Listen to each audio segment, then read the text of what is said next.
You are listening to the Lawyer Stories podcast with host Benny Gold.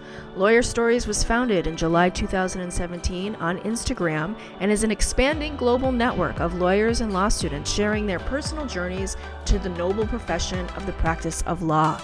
Join us on this podcast as we dig deeper into these stories and hear from lawyers and law students from around the world in all areas of the legal profession. Here at Lawyer Stories, we believe that every lawyer has a story. What's yours?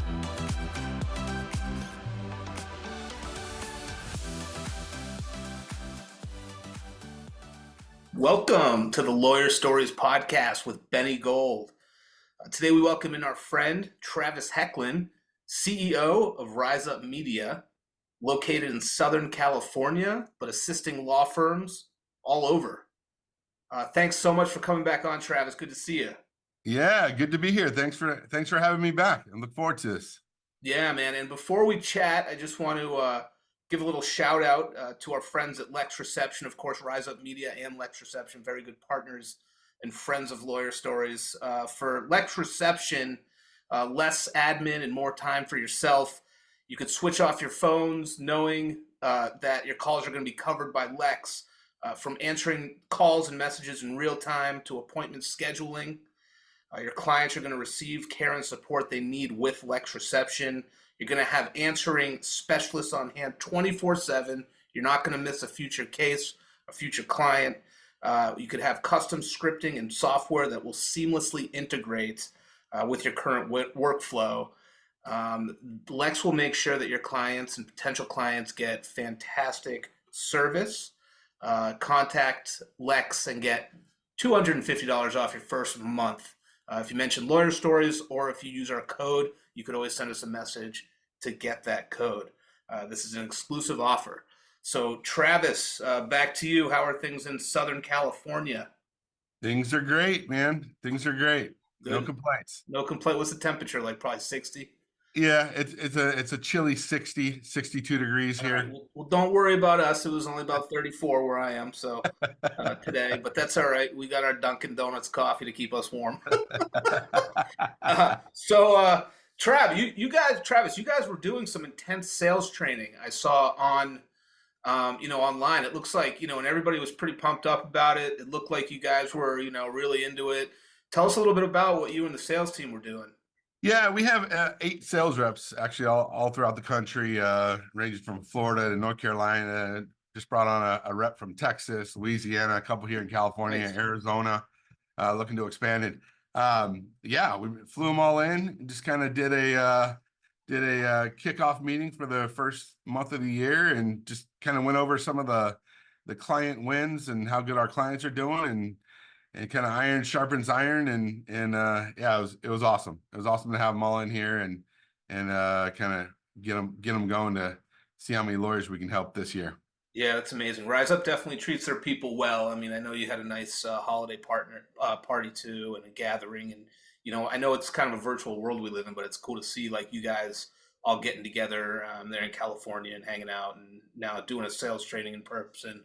Super important to like be in the room once in a while, and get everybody together. So yeah, I'm sure like a lot of firms out there, like when we started this thing almost 5 years ago now, we pictured everybody kind of under one roof and talking over the water cooler and the whole deal, like offices all over the place. But when COVID happened, it's really hard to get people that just to want to come in the office. Yeah. You know what I mean? But the advantage is, the other side of the coin is, we realized that we can go out and search the best talent in the country, and they don't necessarily need to be here in Southern California, which is kind of how my thought was. Yeah, smart. Prior to COVID. So I guess some of the few positives that came out of COVID was it just kind of opened everyone's eyes to being able to expand. But I do agree with you. The reason why we had a big Christmas kind of retreat for everybody is to get everybody under one roof and break bread and just kind of rub elbows with everybody. And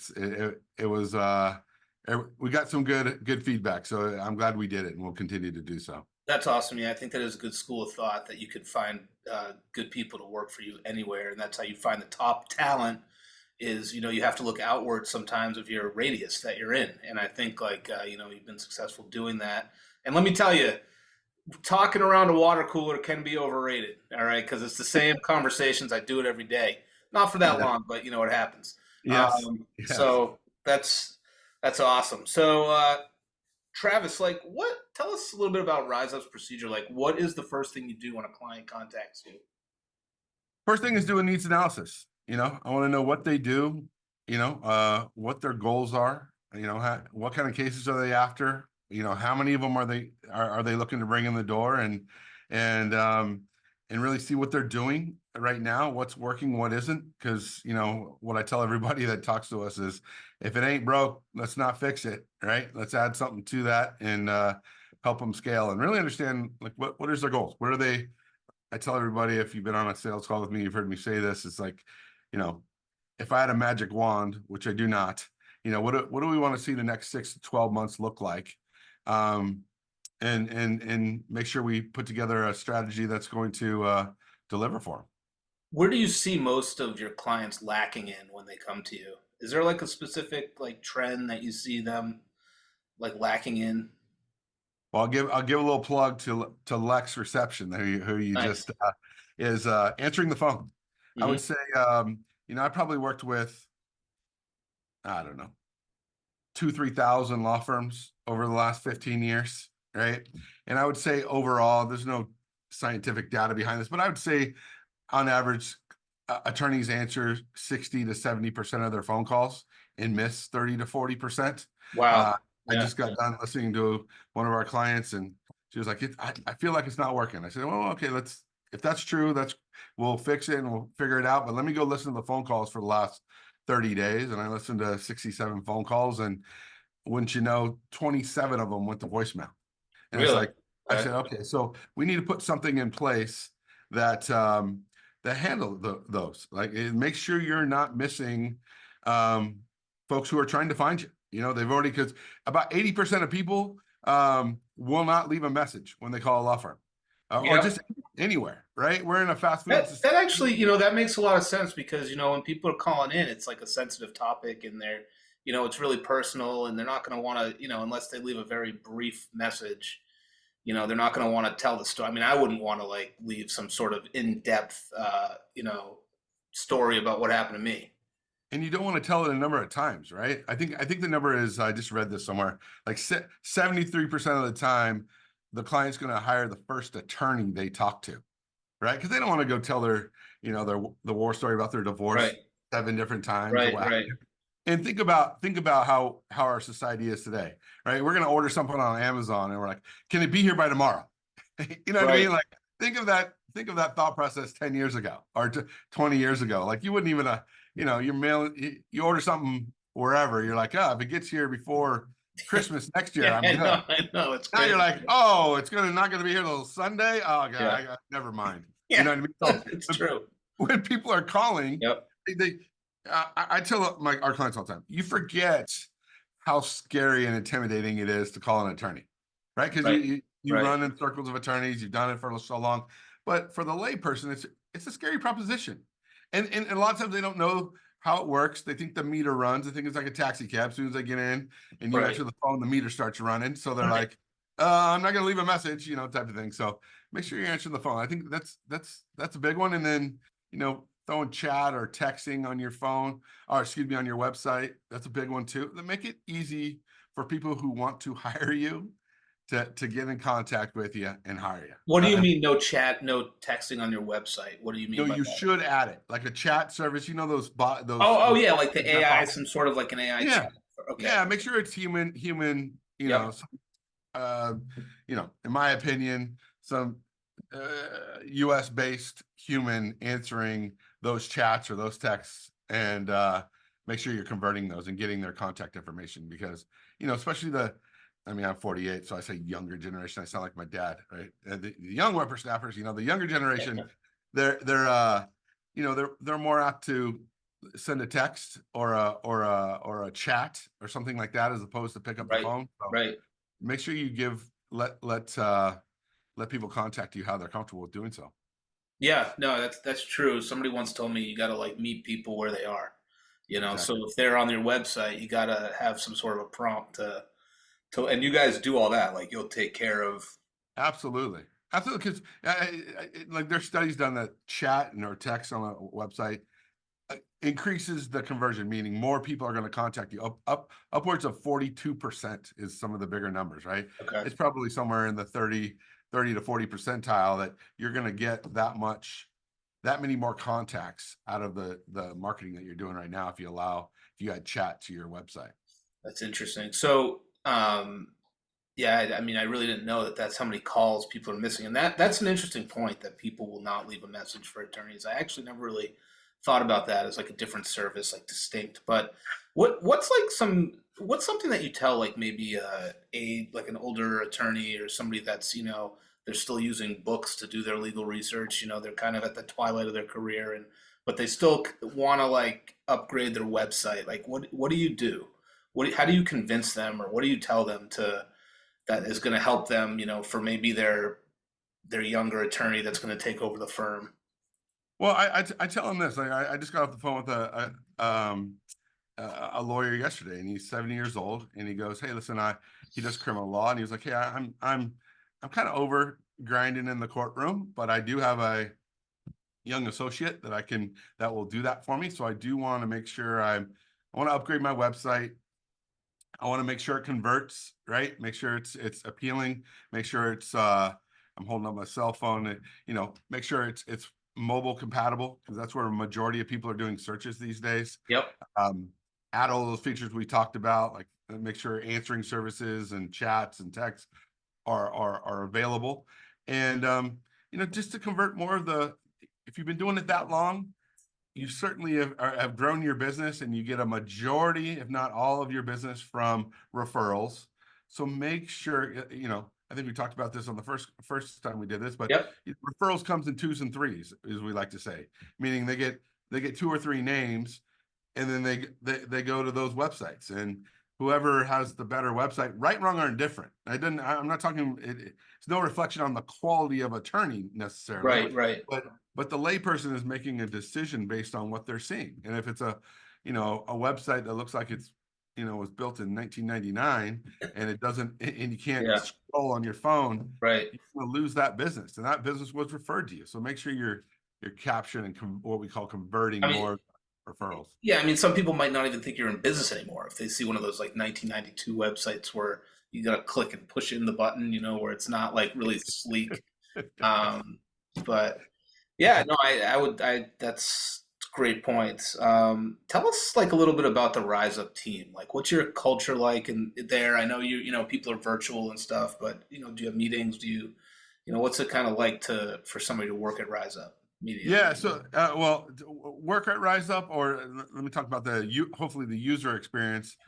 We want to, I mean, you talked about the sales meeting, or the meeting we just had with all of our reps that came in, and we spent a lot of time talking about the white glove service that we want to provide.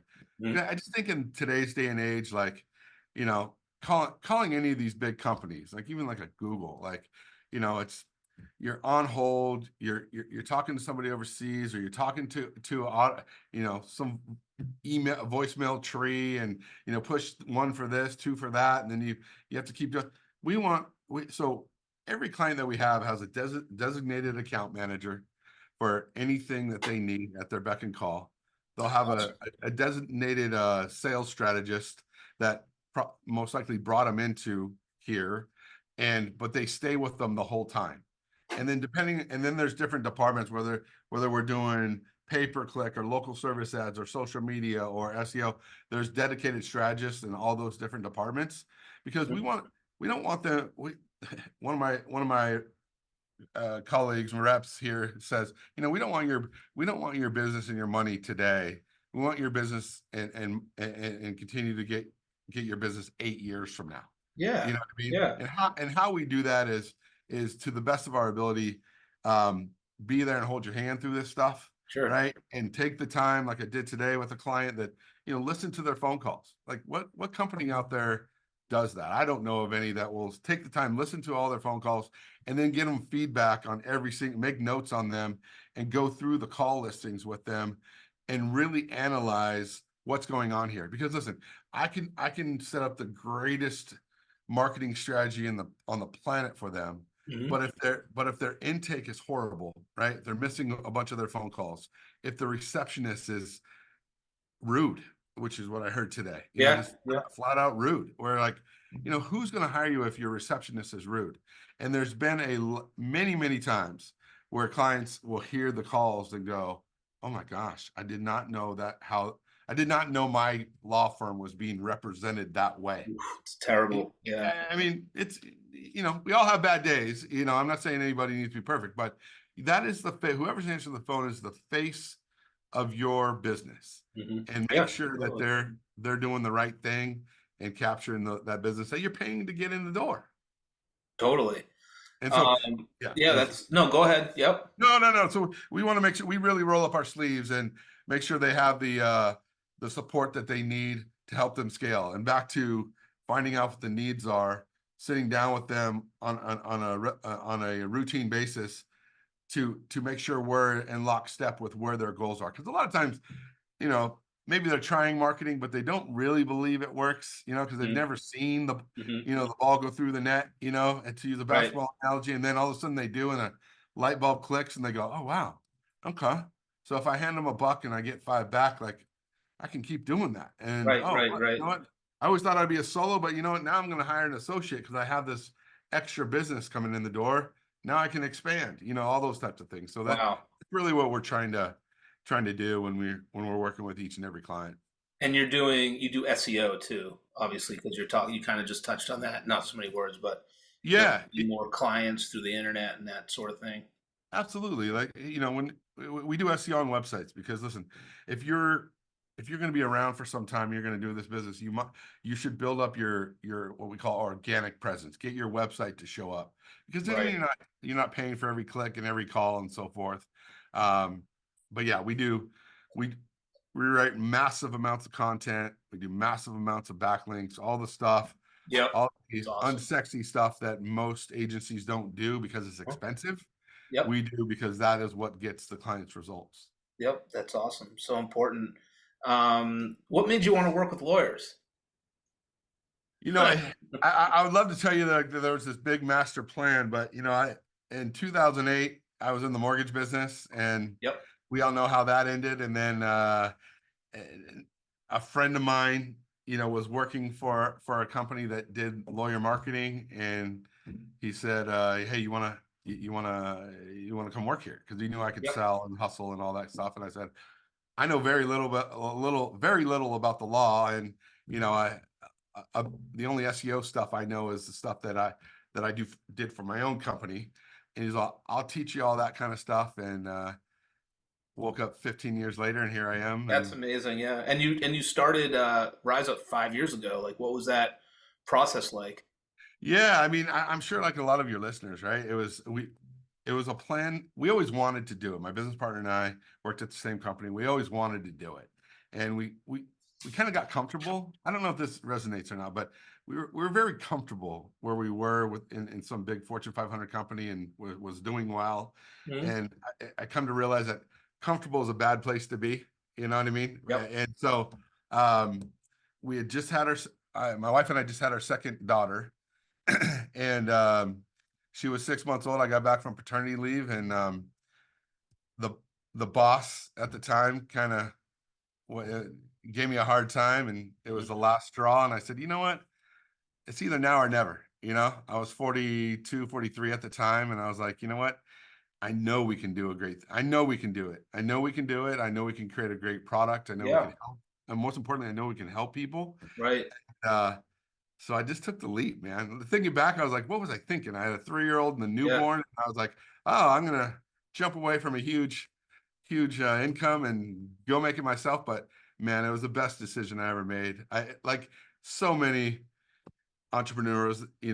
My advice is, I wish I would have done it 5 years earlier. Really. Like, Yeah. it's been such a blast. And like scary, fun, you know, uh, all of those emotions. But it's like, we work with like almost 350 firms now, That's and incredible. So and, and that's it's growing. Like incredible. we make here's a uh, kind of a humble brag, but we made the. I always looked at companies that made the Inc. 5000 list, and I was like, man, that's just amazing. And like we made it last year. And so we're like, What list was that?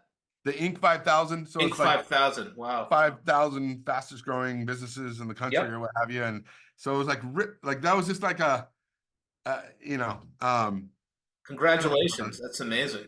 kind of a bucket list thing that where all your friends and family finally, kind of realize like, oh wow, they are. Oh, it's not just a hobby. They actually are doing something over there. Yeah. You know what I mean? Yeah. But no, it's been great. I encourage anybody who has the entrepreneurial bug to go do it. Right? What's the best part about it? Like when you get up every day, like as opposed to going to work for like another big, I think you called it a Fortune 500.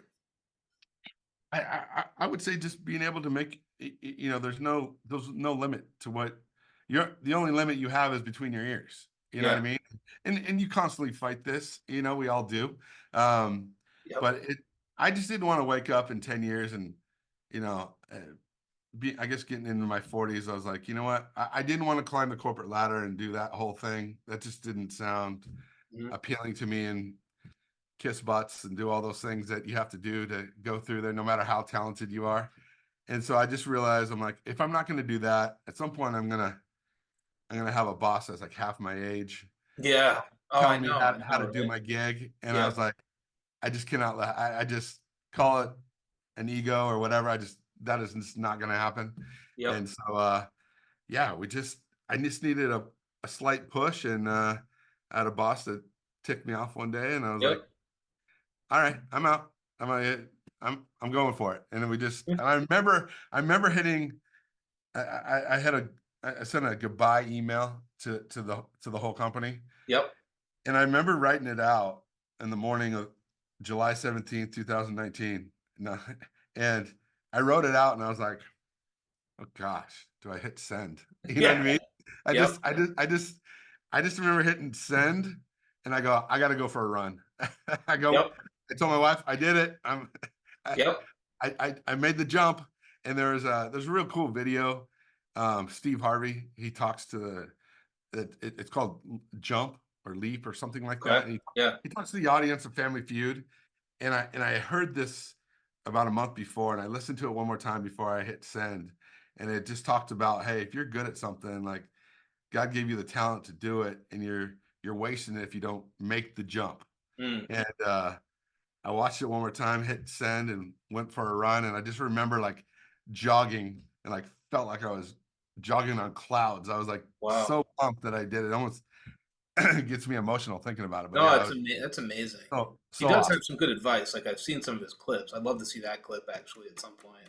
I'll send it to you. Are you so like how long did it what did the process take to sort of feel comfortable like in at RizeUp? And actually, what I want to know is like how you came up with the name of RizeUp Media, because I like it. I love the logo too. I mean, it's pretty cool.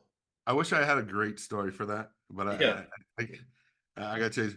So my two business partners and I were like, what do we call it? And we're going through all these different names, and we're sitting there literally for like 2 hours and just couldn't come up with anything clever.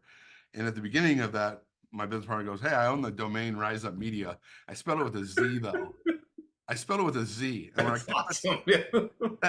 Because the S wasn't available. I'm like, no, we won't do that. And so we're all these other names, and I had it all up on the whiteboard, and we're like, all right, let's just do RizeUp Media. And we'll hilarious. That's a great story. I love that. We'll change it later. Let's just keep going. Let's just go. Let's go get clients. And then I wonder why he bought it in the first place. Did he just have a million domain names? Anyway, that's another story, I guess. So. So that's the story behind the name, and then it grew on us, and so it's here to stay. That's awesome. So great story. I love the background. I love that you went off on your own, and you sort of like, I remember like a quote from a great movie called Risky Business. I love 80s movies. And, Tom Cruise, sometimes you just got to say what the heck, and make your move. I used to think of that quote a lot, like when he was, I can't really think of the context, but I just think of that quote sort of in a way that your story reminded me of that, so that's funny. I mean, it's not funny. It's pretty cool. It's awesome. It's super cool. I mean, because like they always say, like when you're on your, you hear those things like they say when you're on your deathbed, you never regret the things that you Yeah. did. Yeah. You regret the things that you didn't do. You know what I mean? It's like you can always go get another job. You know, like Right. like That's right. it, take a leap. You can, like all your listeners out there, like they have that itch. I mean, that's not for everybody. Listen, it's Yeah. not easy. Yeah. It's not Yeah. It's easy, not. It's not for everybody. It isn't. but You got to want to do it. You got to have that entrepreneurial spirit. Some people, some people are wired differently. They just want, they want what they want. But yes, I completely agree with what you're saying. So do you have like some tips you can give us, like either like do it yourself tips or tips, I don't know, like just about digital marketing, anything you'd want to yeah, share? a couple do it yourself. Like, I mean, obviously we do, we do websites and website design and SEO and PPC and all that kind of stuff. But what I would tell, reviews. If you're listening out there and you have your own practice, make sure you're claiming your Google My Business page. Like That's that. the thing. If you're on a desktop, it's that where there's your name and your contact information, probably a picture of your law firm and things of that nature. Make sure you claim that, because that's going to make sure the clients are looking for you can find you. And then make sure you're getting reviews, right? They say 89% of people these days look at reviews before they make a decision to buy anything at this point, right? So, and like, I think it's like only 9% of people would hire somebody that has a 1 or 2 star review. What I hear a lot is turning to, I don't participate in that. Well, reviews are going to happen whether you're participating or not. Yeah. Oh yeah. And so, and who's the most likely to leave a review? Someone who's ticked off, that had a Oh, bad totally. experience, right? Totally. But 60% of the time, some stats like, people always go, it's so hard to get reviews. They say that 60% of people would leave a review if you ask. What you and I don't do, what we all don't do, good enough, and we're just as guilty, is ask. Simply ask someone to leave you a review, and Yeah. Yeah. especially in today's world, people know what's going on there. They know what's they know why you're asking, because people are looking at reviews. So make Yep. sure you're doing that. Google first, then Facebook, then Yelp, and all these other places. But Google's number one because that's where they're looking at you. You touched on answering your phone. Make sure you're doing that for sure. If you're gonna, content is king. Why your website shows up is a big piece of it is content. If even if you don't have SEO chops and you know how to do all these things, put a blog on your website and put frequently asked questions. Like if you're an attorney out there and you go, oh, what questions should I ask? Think of those first 10 or 15 questions that a client asks you when you get on the phone or they're in your office. Start there. Make sure you're putting those questions on there, because it's not a big leap of faith to think that if they're asking you when they got in the office, what do you think they're doing on their phone or their computer when they're Right. starting to look for a lawyer? So make sure you're showing up for that. So make sure you're doing that. We talked about chat and text. Make sure you find us Lex or whomever you're going to use. Make sure you're reaching out, and make sure none of your phone voicemail is death, right? People aren't leaving messages, so Yep. make sure you're answering those. And then lastly, we call them backlinks or local links. Like a lot of firms do a lot of great charity work, and then whether it's the Little League or Chamber of Commerce or whatever they're doing, make sure those entities that you're either financially participating or spending your time doing, when you do that, make sure they have some type of link on their website back to yours. That'll help you show up in the search engines. It's called a backlink. Think of it as like universities have a lot of it, like a scholarship, where if you offer your alma mater you give away a scholarship for best paper or something, they have a scholarship page, and they'll allow a link from their website to yours, not the other way around, from that website to yours. So if you're doing the good charity work, ask if they will give you a link to your website. Okay. That's yeah. So you want them to link to your website, basically. Yeah. Let's say you're sponsoring your daughter and and her her softball team or soccer team or whatever. And you write the check, and a lot of times on those websites they'll have a sponsorship page. Make sure they also, underneath your logo or your name or whatever, put a link, a hyperlink to your website. And so what Google does is goes, oh wow, they serve that local community, so they are locally relevant to that particular area. Does that make sense? Awesome. Yeah, totally. Man, I have so much work to do. I mean, I'm not even a law firm, and I pick up so much every time, we chat about this stuff, and like, I have so much that I want to do for, like, especially with the website. I'm like, I need to work on this. I need to work. Okay, now I got to spend time on the website. Now I got to spend time on LinkedIn. Now I got to spend time on Instagram. There's just too much, but that's a great tip. I mean, it just reminds me of like how far behind I am with it, doing everything. But tell us what, the few things, and I know we talked about this last time, but just as like a refresher, what is RizeUp Media going to help attorneys with?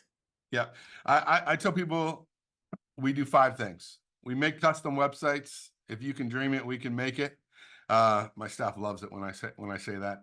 Awesome. We do SEO work, so we write content for websites and do backlinks so that once that website is live, it shows up on Google, on the first page of Google, because the 10th page does you nothing. We do social media. We help folks with their social media. We do pay-per-click or Google AdWords. Okay. We manage those campaigns, and we also manage the local service ads, or LSAs is the acronym they use, and that's Google's relatively new pay-per-call program. And so we don't sell everything to everybody. We tell people use the shopping cart approach. If just like when you go into the grocery store. Okay. You don't buy everything. You just get what you need. And that's important. So you do custom packages for people. Absolutely. Because you probably don't need everything. And if right. or at least in the beginning, let's start off somewhere. Let's figure out what your goals are. And sometimes, we need to crawl before we run, or some people have champagne taste and a beer budget. And so we got to reel them in a bit, and let's get the first client in the door, and then we can grow from there. That's awesome. So, and just most of your clients, big firms, solos, medium firms, medium size? Our suite, we can handle anything. I would say 95% of our clientele are solo practitioners, up to about 10 attorneys. I would say 80% of those are solos, somewhere in that neighborhood. So they, the folks that, like you said, we all, when you own a business, you got to delegate some of this stuff, and especially when you're a solo, you got to figure out where, as business owner, where are you making your money, And I always tell people, if you can do it yourself, don't outsource it yet, especially in the beginning, save yourself a few bucks if you could do it. But we hope to make you busy enough to where it doesn't make financial sense for you to keep everything in house. It's like, we do the same thing. I used to do all our social media posts myself when we first started, right? Yeah.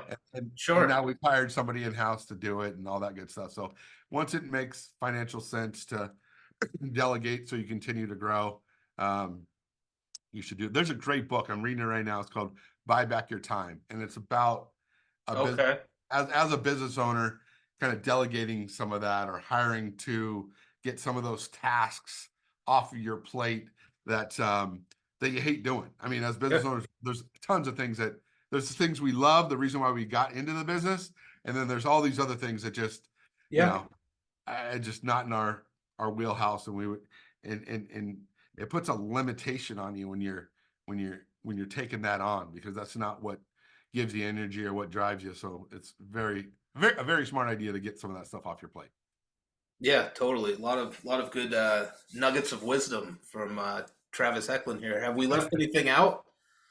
I think that covers it, my man. That's good. That's a good episode. I appreciate it. And of course we appreciate your joining us in Boston, and then upcoming Miami. We're so pumped for that one, and we'll have a couple items offline that we'll chat about. But we just want to thank you for being a sponsor, being part of our community, and it's awesome. Like we're pumped to keep growing.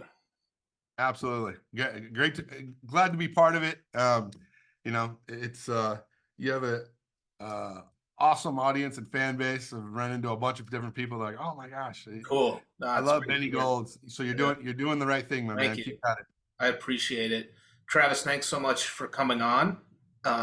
Stay right there, everybody else. Thank you for tuning in wherever you are in the world today. Enjoy yourselves. Cheers.